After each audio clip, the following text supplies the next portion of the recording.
C'est toi qui couvres tout le monde ce soir. Tu gagnes plus, a annoncé mon père. Alors que le serveur apportait l'addition de 1847 € pour une table de 14, le mari de ma sœur a murmuré « Enfin, tu sers à quelque chose ». J'ai sorti ma carte, j'ai payé, puis je me suis levée. C'était très sympa.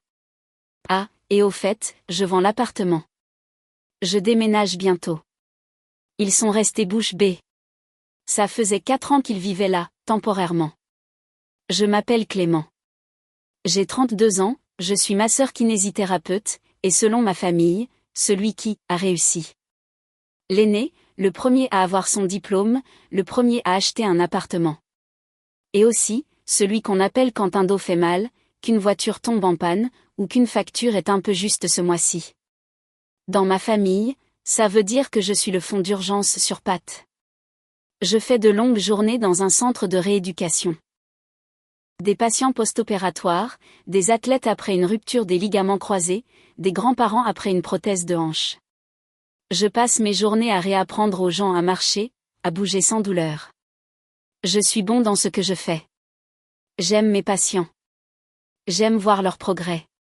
Ce que je n'aime pas, c'est de rentrer chez moi et de réaliser que j'ai moins de respect de la part de ma propre famille que de la part d'inconnus qui ne peuvent même pas monter un escalier. Il y a 4 ans, j'ai acheté un 3 pièces. C'était censé être mon chez-moi, mon nouveau départ.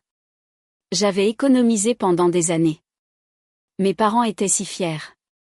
Puis ma petite sœur, Camille, et son mari, Antoine, ont traversé une mauvaise passe. On a juste besoin d'un endroit pour quelques mois. Ma mère a dit, tu as la place, Clément. Sois un bon frère. Tu n'as même pas d'enfant. 4 ans plus tard, ils sont toujours dans mon appartement. Leur nom n'est pas sur l'acte de propriété. Ils ne paient pas de loyer. Ils se plaignent si je laisse de la vaisselle dans leur évier. Voilà donc le tableau général. Maintenant, avançons jusqu'à samedi soir dernier. Nous sommes dans ce restaurant chic et prétentieux sur un rooftop en centre-ville pour l'anniversaire de mon père. 14 d'entre nous autour d'une longue table. Les lumières de la ville, des cocktails hors de prix, tout le monde qui rit comme si nous étions une famille normale.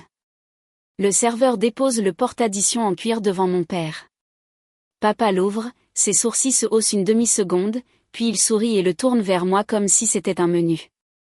C'est toi qui couvres tout le monde ce soir. Tu gagnes plus, annonce-t-il. Antoine se penche et marmonne à voix basse, juste assez fort pour que je l'entende. Enfin, tu sers à quelque chose. Tout le monde rit. Mon visage devient brûlant. Le montant sur la facture se brouille une seconde. Je n'ai même pas encore touché mon portefeuille, mais je sens déjà cette vieille lourdeur familière dans ma poitrine. C'est reparti. Ce dîner n'est pas sorti de nulle part. C'était juste l'exemple le plus flagrant de la façon dont ma famille a traité mes revenus comme un bien commun depuis le jour où j'ai obtenu mon premier CDI. Quand j'ai eu mon diplôme et que j'ai décroché un poste dans un cabinet de kiné, je gagnais un salaire correct, pas de quoi s'acheter un yacht, mais plutôt de quoi arrêter enfin de manger des nouilles instantanées tous les jours. Mes parents ont agi comme si j'avais gagné au loto. Le secteur de la santé ? C'est sûr, disait mon père, tu ne seras jamais au chômage. Ma mère, tu as tellement de chance, Clément. Pas comme nous. On a lutté toute notre vie. Ils n'étaient pas exactement en difficulté. Nous n'étions pas riches en grandissant, mais nous avions une maison, 2 voitures, des vacances tous les 2 ou 3 ans. Ils nous faisaient souvent les grands discours sur « on a tout sacrifié pour vous », alors j'ai appris à me sentir coupable d'exister, en gros. Puis il y a eu l'appartement. Je vivais en colocation, mettant de côté chaque centime supplémentaire. Pas de sortie au restaurant, pas de nouveaux vêtements, juste le travail et les économies. J'ai sauté les vacances, les week-ends, j'ai raté beaucoup de choses normales pour un jeune de 20 ans parce que je voulais quelque chose qui soit à moi. Quand j'ai finalement signé les papiers pour mon propre appartement, j'ai pleuré dans l'ascenseur en montant. Je n'en ai même pas honte. C'était comme la preuve que tous ces sacrifices en valaient la peine. Mes parents sont arrivés avec une plante et une bouteille de champagne bas de gamme. Camille et Antoine sont venus les mains vides, mais ont immédiatement revendiqué la plus grande chambre pour les soirées pyjama. Tu sais, pour quand on viendra dormir. À l'époque, il louait un appartement à l'autre bout de la ville. Antoine n'arrive pas à garder un emploi plus d'1 an. Vente, marketing, crypto, tout ce qui est à la mode cette semaine-là. Ma sœur travaille à temps partiel dans un salon de coiffure. Chaque fois que quelque chose ne va pas, mes parents volent à leur secours. Sauf que maintenant, les sauver signifiait m'impliquer. Environ 6 mois après mon emménagement, ma mère a appelé. Chérie, on peut passer ce soir? C'est important. Important signifie toujours cher dans ma famille. Ils se sont assis à ma table de cuisine. Très sérieux. Camille et Antoine ont quelques problèmes avec leur propriétaire, a commencé maman. Ils ont pris un peu de retard. Juste un peu. Le propriétaire est déraisonnable. J'ai appris plus tard que, un peu de retard, signifiait 5 mois de loyer impayé. Antoine a haussé les épaules. C'est un marché difficile. Puis ma mère m'a asséné le coup de grâce. On se disait qu'il pourrait peut-être rester ici un moment, juste temporairement, quelques mois, le temps qu'ils se remettent sur pied. Je les ai dévisagés. Tous les 3 dans un 3 pièces? Maman a balayé l'objection d'un geste de la main. Tu es à peine là. Tu travailles tellement et tu es célibataire. Tu n'as pas besoin de tout cet espace. Tu dis toujours que tu veux aider les gens. Eh bien, voilà tes gens. Cette phrase est son arme préférée. Si je dis non, je suis un hypocrite. Mauvais fils, mauvais frère, l'égoïste, a ajouté mon père. On aidera avec les courses quand on pourra. Cette partie n'est jamais vraiment arrivée. J'ai cédé. Évidemment que j'ai cédé. Ils ont emménagé pour quelques mois. Dès le début, les rôles étaient clairs. Ils ont pris la chambre principale. Ça ne te dérange pas, hein, a demandé Camille, en suspendant déjà ses vêtements dans le placard. On n'a plus d'affaires.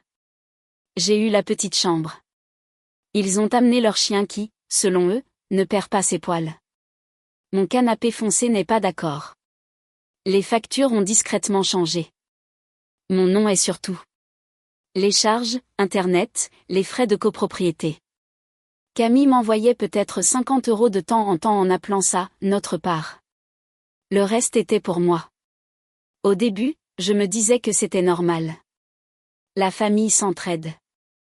J'avais encore assez pour couvrir mes propres dépenses, quelques économies, mais ça n'a jamais cessé. Antoine a perdu un autre emploi, puis un autre. Chaque fois, mon téléphone s'allumait. Tu peux couvrir le loyer ce mois-ci? On attend un chèque. Netflix ne marche plus. Tu peux regarder? Ça dit que le paiement a été refusé. Pour une raison quelconque, ma carte était liée à ce compte. Évidemment. Quand j'ai commencé à tout suivre sur un tableur, je me suis fait peur. En 3 ans, j'avais couvert leur part du loyer, qui n'avait jamais été convenue mais en quelque sorte supposée. Les augmentations de charges dues à 2 adultes et un chien supplémentaire constamment à la maison. Leur assurance auto, juste pour un petit moment. Une urgence vétérinaire quand le chien a avalé une chaussette. Les soins dentaires de Camille parce que ma carte de crédit est au plafond. En plus de cela, mes parents laissaient constamment entendre à quel point c'était rassurant que je sois là s'ils avaient besoin d'aide aussi. Une fois, mon père a appelé parce que leur voiture avait besoin de réparation. On te remboursera quand on recevra le virement, a-t-il dit. Il n'y a jamais eu de virement. Il n'y a jamais eu de remboursement. Ce qui rendait la chose encore pire, c'était le peu de respect qu'ils avaient pour le fait que je m'épuisais au travail. Je rentrais après une journée de 10 heures à aider des patients victimes d'AVC à se remettre debout et je trouvais Antoine sur mon canapé, manette en main. Dure journée, demandait-il sans enlever son casque. Ouais, répondais-je en posant mon sac. Il hochait la tête. Pareil, mec. Les matchs classés sont brutaux. La première petite fissure dans mon état d'esprit, encaisse et tais-toi, est apparue un soir où je suis entrée dans le salon et j'ai entendu mon nom. Camille et ma mère étaient au téléphone en haut-parleur, en train de rire. Je te jure, disait ma sœur, Clément, c'est en gros notre propriétaire et notre masseur perso. Maman a ri. Eh bien, il n'a ni femme ni enfant. Son argent est pour nous tous. C'est pour ça que Dieu l'a fait si pragmatique. Ouais, a ajouté Antoine. C'est comme avoir un dépanneur de service avec des mains magiques. Il n'avait aucune idée que j'étais dans le couloir, en train d'écouter. Quelque chose s'est tordu dans ma poitrine. Je suis retourné dans ma chambre, j'ai fermé la porte doucement et je me suis assis sur le lit. Leur dépanneur de service. Super. À partir de là, j'ai commencé à remarquer chaque commentaire.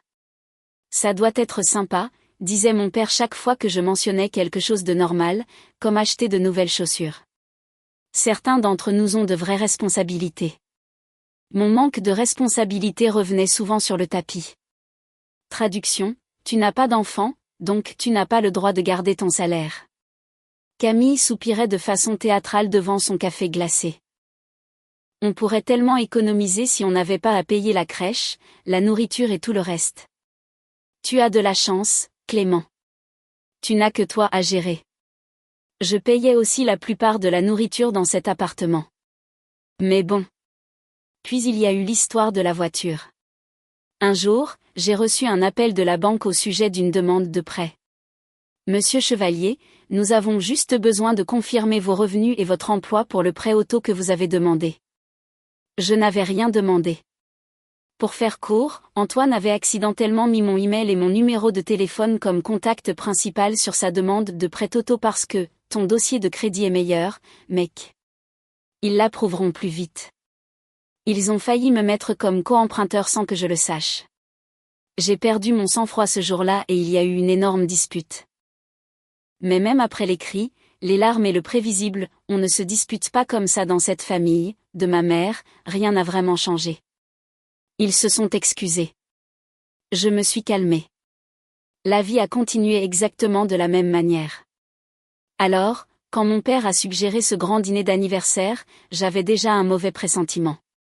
On veut fêter ça correctement cette année, a dit maman. Tu sais, un endroit chic, de belles photos. Ta sœur et Antoine sont un peu à sec en ce moment, mais ils viendront. Ce sera spécial. Spécial, signifie toujours, Clément paie pour quelque chose. Je me suis dit que je paierais juste ma part. Peut-être celle de mon père. Être raisonnable. Poser une petite limite. J'ai sous-estimé à quel point il se fichait d'être raisonnable. Retour au restaurant sur le rooftop. 14 d'entre nous à table. Mes parents, Camille et Antoine, leurs 2 enfants, une tante et un oncle, quelques cousins. Tout le monde a commandé comme si le menu n'avait pas de prix. Ce steak a l'air bon, a dit Antoine. Seulement 80 €. YOLO, pas vrai, Clément?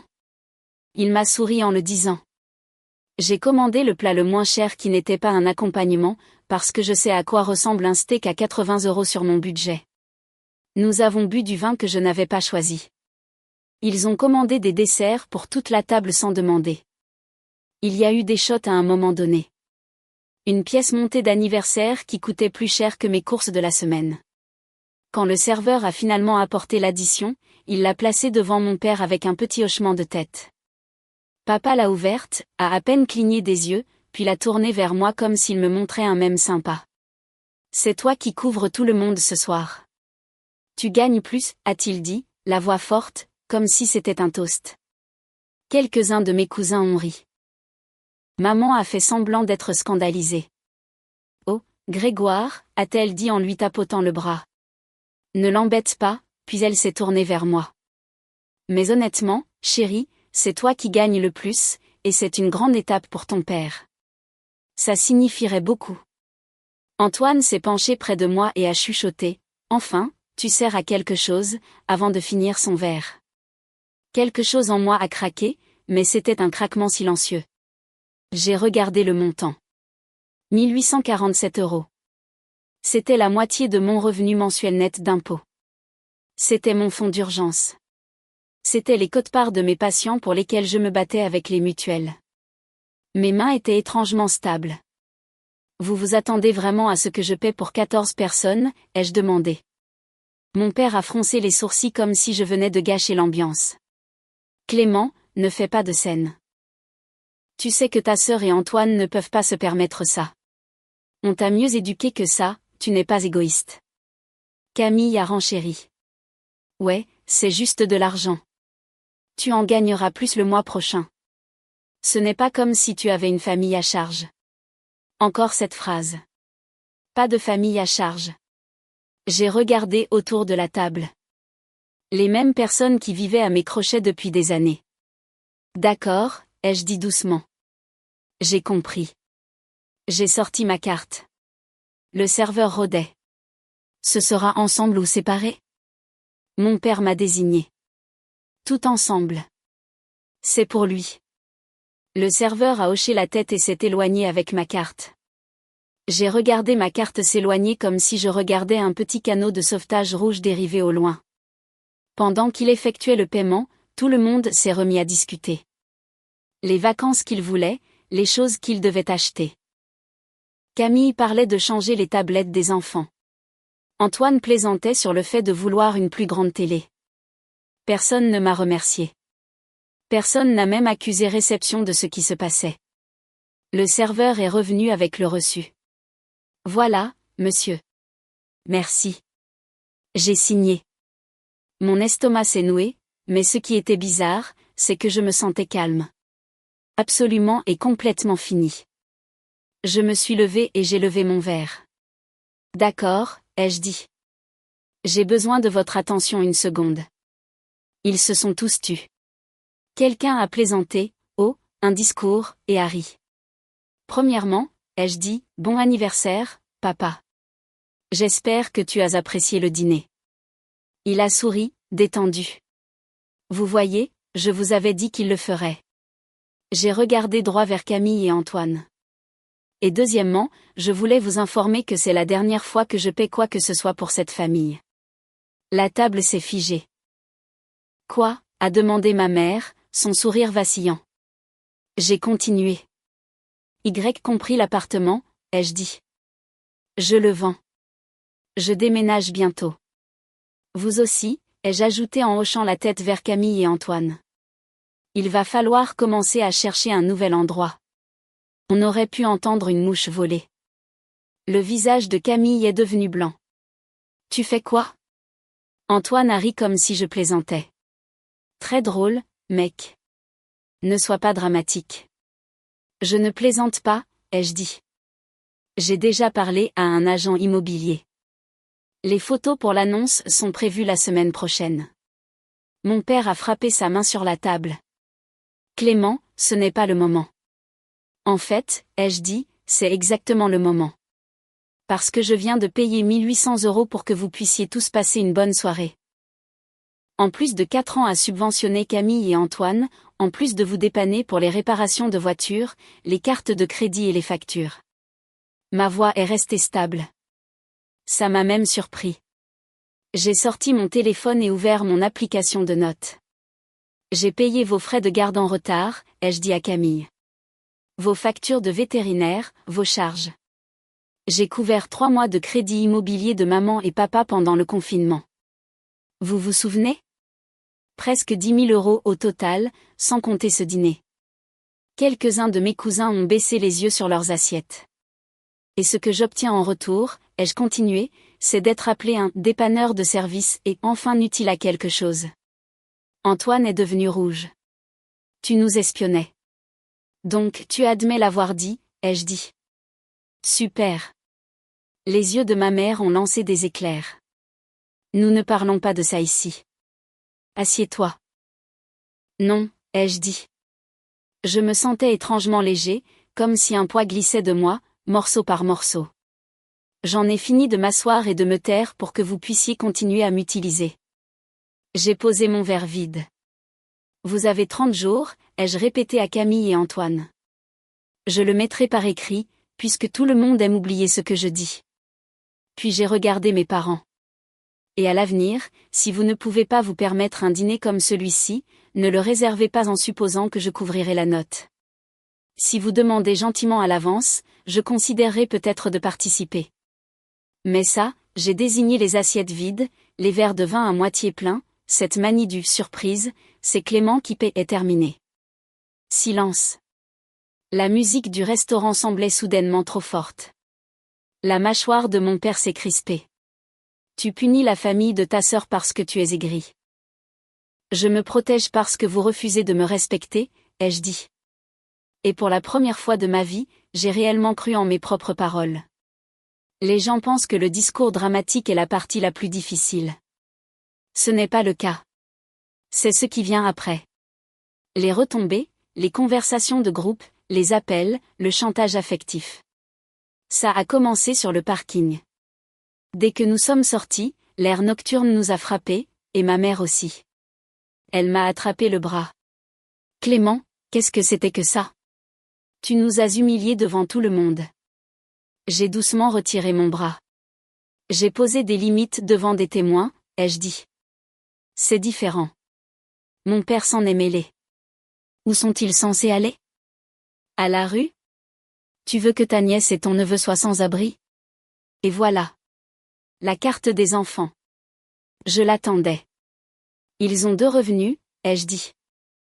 Ils peuvent trouver un studio ou un 2 pièces comme tous les autres jeunes couples qui ne sont pas assistés. Ils ont eu 4 ans d'avance. Il est temps de l'utiliser. Ils vivaient sans loyer, en plus. Je ne sais pas, en n'achetant pas de nouveaux iPhones chaque année. Camille s'est approchée, déjà en larmes. Comment peux-tu nous faire ça, a-t-elle demandé. On est une famille. Antoine a secoué la tête. Pour un seul dîner? Sérieusement? J'ai ri. Je n'ai pas pu m'en empêcher. Il ne s'agit pas d'un dîner. Il s'agit de 4 ans où vous avez agi comme si mon salaire était un service par abonnement. Ma mère a pincé les lèvres. On ne t'a pas élevé pour être cruel, a-t-elle dit. Vous m'avez élevé pour ignorer mes propres besoins, ai-je répondu. Ça change. Je suis montée dans ma voiture et je suis partie. Le temps d'arriver à la maison, la conversation de groupe familial était un champ de bataille. Maman, tu as pris tout le monde de court ce soir. On aurait pu en discuter calmement à la maison. Papa, tu dois des excuses à ta sœur. C'était un comportement honteux. Camille, alors tu nous mets vraiment dehors après tout ce qu'on a traversé? Antoine, merci d'avoir gâché l'anniversaire de ton père pour une addition. Lol. Il y avait aussi quelques messages de cousins. L'un, c'était dingue, mais honnêtement, je suis fière de toi. Un autre, tu as été dur, mais ils avaient besoin d'une prise de conscience. J'ai mis mon téléphone en mode « ne pas déranger » et j'ai dormi mieux que je ne l'avais fait depuis des mois. Le lendemain matin, j'ai fait quelque chose que j'avais eu trop peur de faire. J'ai appelé l'agent immobilier que j'avais contacté par email des semaines auparavant et j'ai dit « je suis prêt. Mettons l'appartement en vente. » Nous avons programmé les photos. Il m'a envoyé les prix du marché. Le montant qu'il a estimé pour la vente m'a fait tourner la tête. Pas de quoi devenir milliardaire, mais assez pour changer ma vie si je ne passais pas mon temps à boucher les trous dans celle des autres. Puis j'ai fait asseoir Camille et Antoine dans le salon. Pas de public, pas de restaurant, juste nous. Je vous donne un préavis formel, ai-je dit, en leur tendant une lettre imprimée avec la date. 30 jours. Je vends. Vous devez trouver un nouvel endroit. Les yeux de Camille ont parcouru le papier. Tu es vraiment sérieux, a-t-elle murmuré. Ouais, ai-je dit. Je le suis. Antoine a ricané. Tu ne peux pas nous jeter dehors comme ça. Les locataires ont des droits. Vous n'êtes pas des locataires, ai-je dit. Vous n'avez jamais payé de loyer. Il n'y a pas de bail. Vous êtes mes invités. Et mes invités ont abusé de mon hospitalité. C'est sans cœur, a dit Camille. Ce qui est sans cœur, ai-je répliqué, c'est d'essayer de me lier à un prêt auto sans me demander ou de s'attendre à ce que je couvre les frais de garde en retard et les additions de restaurant en prétendant que c'est normal. Elle a ouvert la bouche, puis l'a refermée. Ce n'est pas une punition, ai-je dit. C'est la réalité. Si je vends cet appartement, je peux rembourser mes propres dettes, peut-être ouvrir un petit cabinet de rééducation, avoir un vrai avenir. Je ne peux pas faire ça avec 3 adultes supplémentaires qui vivent à mes crochets. Antoine a marmonné quelque chose sur des problèmes de contrôle. Je n'ai pas argumenté. J'avais assez donné d'explications. Les semaines suivantes ont été pesantes. Ils ont commencé à claquer les portes. La vaisselle sale s'empilait de manière passive-agressive dans l'évier. Leur chien a soudainement oublié qu'il était propre. Mes parents appelaient tous les jours. Maman est passée par toutes les étapes. La culpabilité, tu sais que ton père et moi ne serons pas là pour toujours. C'est comme ça que tu veux te souvenir de nous? En vous battant. Le martyr, après tout ce que nous avons fait pour toi en grandissant, c'est comme ça que tu nous remercies. La peur, Camille est tellement stressée qu'elle n'arrive pas à dormir. Les enfants sont perdus. C'est ça que tu veux? Puis la négociation, et s'ils payaient juste un petit loyer? On peut tous trouver un arrangement. Je m'en suis tenue à une seule phrase. La décision est prise. Je l'ai répété tellement de fois que c'est devenu une sorte de méditation. Je ne vais pas mentir, il y a eu des moments où j'ai failli craquer. Comme quand ma nièce est venue dans ma chambre un soir et m'a demandé « Tonton Clément, on déménage parce qu'on a été méchant ?» Je l'ai serrée dans mes bras et j'ai dit « Non, ma chérie. Vous avez été parfait. Ce sont les adultes qui doivent régler certaines choses. » Je suis allée plus souvent chez mon psy pendant ce mois. Ma thérapeute me ramenait toujours au même point. Vous ne les mettez pas à la rue, disait-elle. Vous les rendez responsables. Quand l'annonce a été publiée, ma mère a perdu la tête. Elle m'a envoyé un long message sur le fait d'étaler les affaires de famille aux étrangers parce que les photos montraient leur chambre en désordre. Puis elle a laissé tomber le masque. Très bien. Fais ce que tu veux, mais ne viens pas pleurer chez nous quand tu seras seule dans un minuscule appartement sans personne pour t'aider. Celle-là m'a piqué. Mais en même temps, c'était presque drôle. Personne pour m'aider. Je les avais aidés sans arrêt pendant des années. La seule différence maintenant, c'est que j'avais arrêté. L'appartement s'est vendu plus vite que prévu. J'ai reçu une offre au-dessus du prix en 2 semaines. Quand j'ai annoncé la date de la signature à Camille et Antoine, ils ont enfin commencé à faire leur carton comme si c'était réel. Ils ont fini par emménager dans un appartement plus petit en location en périphérie de la ville. Pas de balcon, pas de vue sur les toits, pas de suite parentale, juste un appartement normal que les gens paient avec leur propre argent. Mes parents les ont aidés avec la caution, ce qu'ils auraient absolument pu faire des années plus tôt. Concept fou. Quant à moi, j'ai loué un modeste 2 pièces plus près de mon travail. Une cuisine plus petite, moins de lumière, pas de vue digne d'Instagram.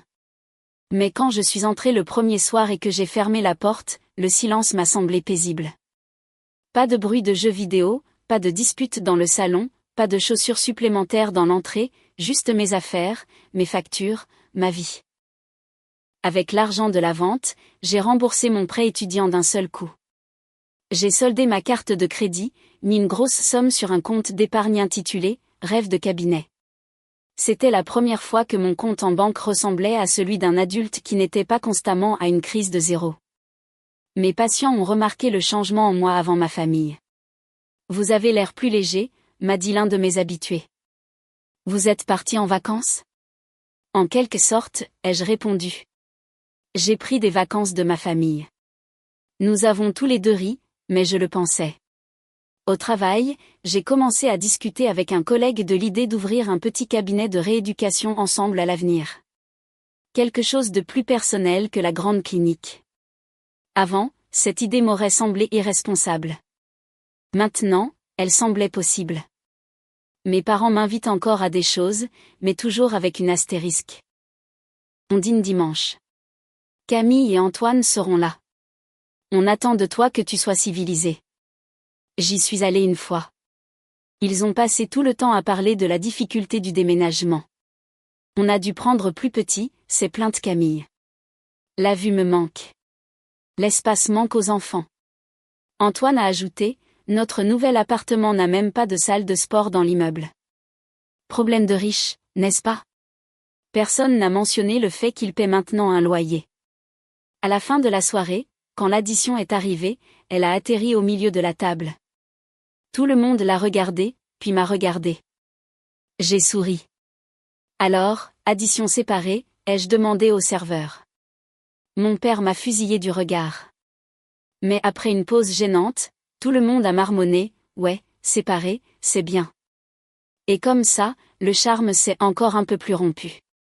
Cela fait 6 mois depuis le dîner sur le rooftop. Pour mes parents, c'est le moment où Clément est devenu froid. Dans la version de ma mère, je suis égoïste et obsédée par l'argent, ce qui signifie que j'ai arrêté de financer la vie de tout le monde. Dans leur histoire, j'ai mis des enfants à la porte et j'ai choisi l'argent plutôt que la famille. Dans la mienne, je me suis enfin choisie. Ma vie est plus petite maintenant, dans le bon sens du terme. 2 pièces simples, des choses basiques, des nuits calmes, mais tout ce qui s'y trouve est à moi. Je sais où va mon argent. J'ouvre mon application bancaire et je ne me sens pas mal. J'aide toujours les gens. C'est littéralement mon travail. Je reste tard avec des patients anxieux. Je reçois toujours des vidéos d'eux en train de monter à nouveau des escaliers. Ce genre d'aide me remplit. Je ne laisse simplement plus ma famille me traiter comme un distributeur automatique. Je les vois moins et seulement à mes conditions. S'ils m'invitent à sortir, je demande « Comment on gère l'addition ?» Si c'est vague, je passe mon tour. Quand mon père a fait une allusion à ses impôts, j'ai dit « Je ne peux pas l'aider avec l'argent, mais je peux t'aider à appeler la banque. » Il a laissé tomber. Ma sœur et moi avons une trêve silencieuse. Elle envoie des photos des enfants. Parfois, on se retrouve au parc. Une fois, elle a dit « On a vraiment dû faire un budget. C'était nul, mais je comprends que tu étais en train de couler. » Pas des excuses, mais presque. Ma mère lance encore des « J'espère que tu es heureux dans ton petit appartement » comme une insulte. Honnêtement, je le suis. Voici la version courte. Gagner plus ne fait pas de vous la banque de la famille. Être célibataire ne signifie pas que votre argent est en trop. Le véritable amour inclut des limites. J'ai renoncé à être le payeur par défaut. Et pour la première fois, je suis vraiment debout sur mes propres pieds. Ce que cette histoire nous apprend, c'est que lorsque les attentes financières restent vagues, les gens traitent vos revenus comme une ressource partagée jusqu'à ce que vous y mettiez une structure.